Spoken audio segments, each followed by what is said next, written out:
everybody, and welcome back to 16 years and now kid free. Well, that's the old school meeting done with.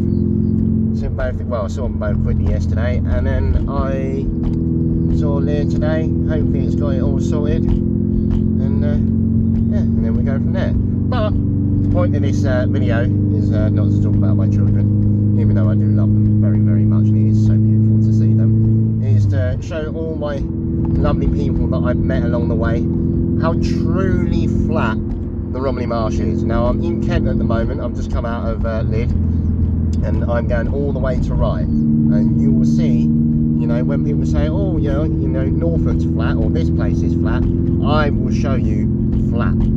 Okay, and I mean flat. As you can mostly see from the distance, there is not a hill in sight.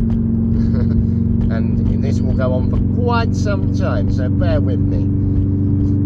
Now it's about 8-mile journey that we're going to do, and I'll show you the biggest hill that we go over. But yeah, to the left of me you've got the Dens Marsh Ranges. The Dens Marsh is actually a part of the, the Romiley Marshes, as a lot of people call it, but us locals call it the Romiley Marsh. Oh, me saying local. Gordon Bennett. That feels a weird saying to say. But yeah, and then the opposite side is where you got all the quarry pits, because there's a lot of shingle, gravel, pebbles and whatnot, and sands and everything that are used in building all over the place. And yes, you can walk all the way from Canberra around to Dungeness, but as you mostly saw back there, if the red flags are flying, I really wouldn't advise it. I really would not advise that one, to be truthfully honest. But on the opposite side, there is a path that cuts from Dens Marsh all the way through to Lydd. That basically follows the road, and it's just off to the right of us. You can't quite see them cyclists.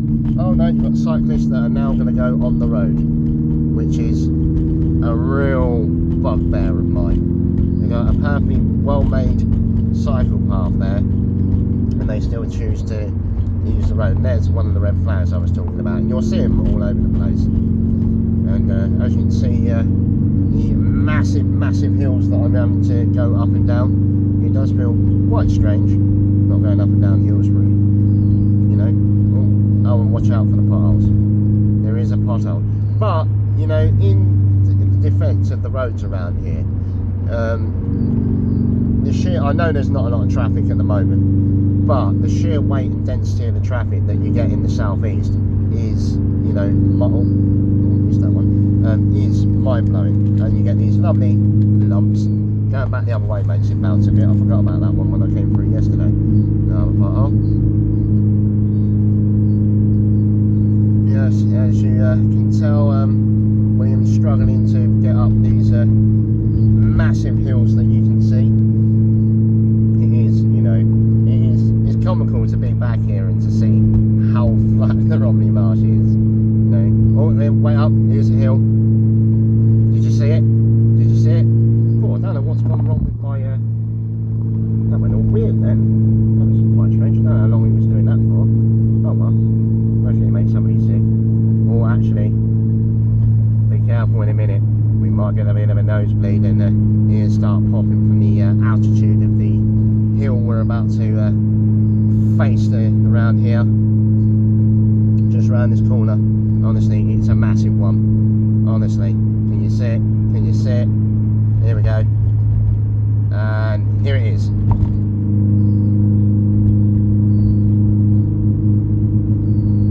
There you go. That was the hill. Did you feel it? Did you? Did your ears go pop from the altitude change?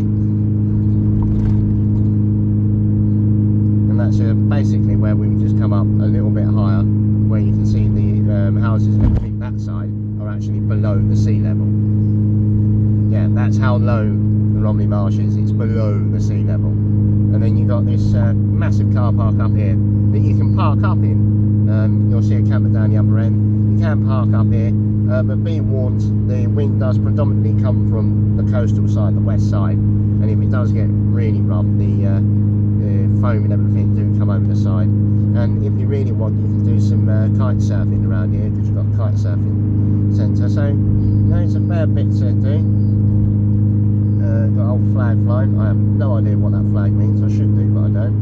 And then we are about to come into Camber, or Camber Sands. This place becomes literally where you saw me go up the hill. You know, oh god, it's doing it again. Go up the hill, so all the way through here. Sometimes all the way back to Lydd. You will have queues of traffic in the summer. And you got, like, you know, Camber Sands. I think it's Park Dean or something like that, or Park Resort, something like that. And there is only one road in Camber, which is, you know, a lot of people think there's back roads and everything like that. There isn't, you know. And out of the two, because we'll be coming up in a minute. Well, actually, oh no, slow down. Slow down. There you go. Yeah, it's, you know, it's quite a small town, you know, to be honest. You know, village, town, street, whatever you want to call it. You know, you got the castle here. That's quite a good pub. Never tried the food in there, but it's meant to be quite a good pub. And then you got somewhere to steer absolutely clear of, and I do mean steer clear of it, which is Pontins. You might be able to get a cheap holiday there, but by word, it will not be worth it by any stretch of the imagination. And then you've got the road leading down to the beach. You know, I can't remember how much the beach costs, but I remember doing one of the first photos with William actually at Camber Beach. You know, you might look like it's got a skate park and everything like that, but believe me, word of warning, steer clear. Steer absolute clear of Pontins in Camber Sands. Go to the Park Deans. There's another place up here that you can stay at. You can stay in Rye. You know, there's a few places on the Romney Marsh that, you know, are a hell of a lot better. And if you're looking for sandy beaches along here, you've either got Camber Sands or you've got Greatstoke, because the rest of it is just shingle. Shingle. That's why where I grew up in Dungeness, they call us shingle stompers. We go green in the dark because it's a nuclear power station. And as you can tell, and if you think they're hills off to the side of us, they're not. Well, they're sand dunes, and that's about as hilly as it gets around here until you get into Rye. Oh, there's a fair amount of fishing lakes around here, so if you love a bit of fishing, you will not go amiss with fishing lakes or golf courses. And of course, down here they're all links courses, obviously. How long are we going? Oh, 7 minutes. And still no hill. Oh no, nearly 8 minutes. And still no hill. And the buses. Around here, buses, basically, you get once an hour that go through Rye all the way through to Dover. And then if you want to get to Hastings, you have to change at Rye. And just be careful if you're coming from Dover Folkestone way and you're planning to come all the way back through to Camber Rye. One, it's roughly about 2 hours. And two, there is 2 buses that stop at Littlestone, which is just outside New Romney, and it doesn't even take you to Dungeness. And then there's just the 1 per hour that actually takes you all the way through. Just a bit of a word of warning there. Oh, you're starting to understand how flat the Romney Marsh is now.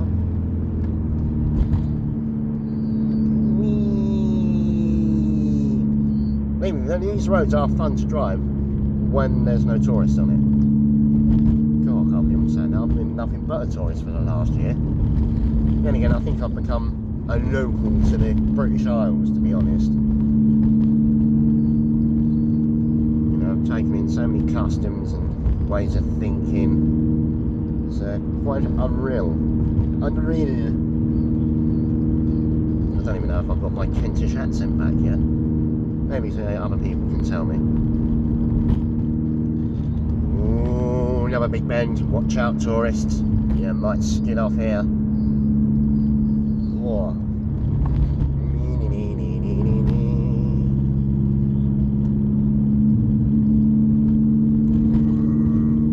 Another thing is, if you're down here in November time, mid to late November, I think it's usually about mid-November, you get the Rye bonfire, and believe me, it's a spectacular thing to come and see. It really is spectacular.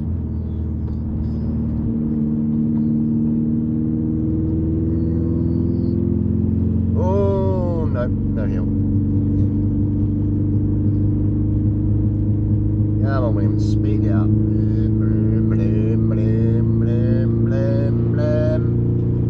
I think I'm going weird from being back down here.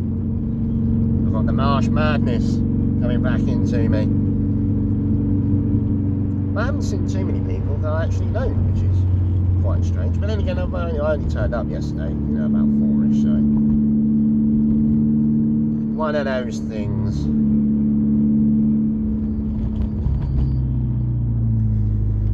Oh, and I know it looks like it's going to rain, but believe me, it won't. Oh, and the other thing that you will tend to realise on the Romney Marsh is it's windy. And I mean, it's always windy. And it's the ongoing joke of the folk of the Romney Marsh. It can be 30 degrees with a breeze, and we're like perfectly okay. Or it can be 18 degrees with no breeze and everybody's melting. Because we're just so used to the wind and constantly having a breeze or the wind. I've had people that lived in Scotland and they moved down here like, oh, you don't know what wind is. And they tend to forget that the Romney Marsh is basically a point pointing out to sea. And there's nothing to stop the wind going across it apart from the sheep. So when it does actually really blow up, you get all of them go, where the hell did that come from? So I told you it gets windy down here. And now we're entering 1066 country. Even though Hastings and Battle, because the Battle of Hastings didn't actually take part in Hastings, it took part in Battle, is still another 10, 12 miles away. But they're going to rinse it for everything they've got. 1066 country.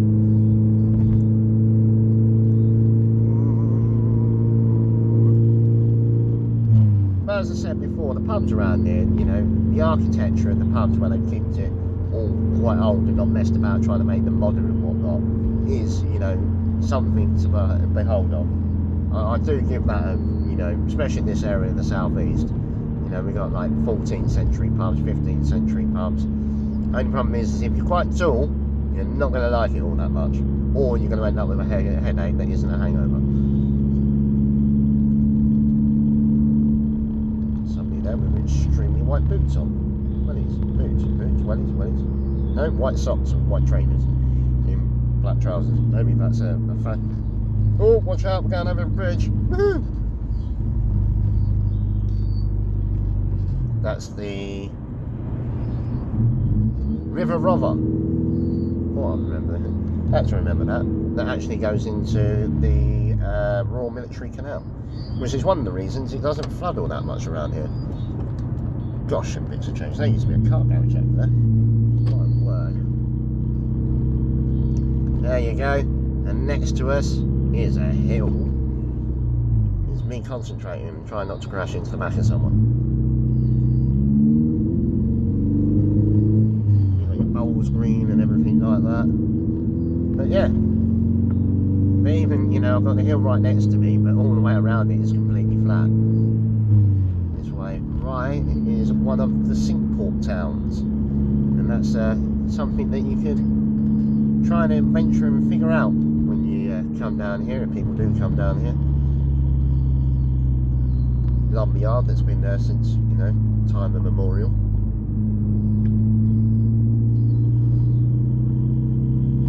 And yeah, this is again another place, right, it's got this wider road that goes through it, so in the summertime it does get jam-packed. I mean, real jam-packed. And it takes quite a while to get through it. There we go. Coming up to the harbour. Which you have markets here. I can't remember when they are. I think they're Thursday you have the market here. You get like the meat and fish market there, and you've got another market over by Jemson's, which is where I'm going. And you've got a lot of brick and bratt shops and antique shops and stuff like that, and suicidal tourists that try and walk out in the middle of the road thinking they're in a big city and they can do that when they realise, no, you can't. Here we go, some more hills coming up, watch out, nosebleed o'clock. Here we go. Here's the hill. Oh. There we go, hill. Big hill. Oh. You know, if you're scared of heights, watch out around there. I mean it. And then you come down. And then here. And I'm going to do a right here. And then, yeah. And here you've got Jemson's Local, which is like a boost of anywhere else. And I'm going to park up here and go and do some bits and hopefully get some yummy treats that I have not had for a long ass while. Right, what way we go? That way. There we go. And let's park. And paying display. Half an hour free. Cool. Little shop, big shop. 2 hours. £2.05. Okay, there we go. Right. And I would love to see everybody else's videos on the fastest place that they've ever been and try and beat that. But on that note, like I always say, take it easy, keep adventuring, and love you, bye.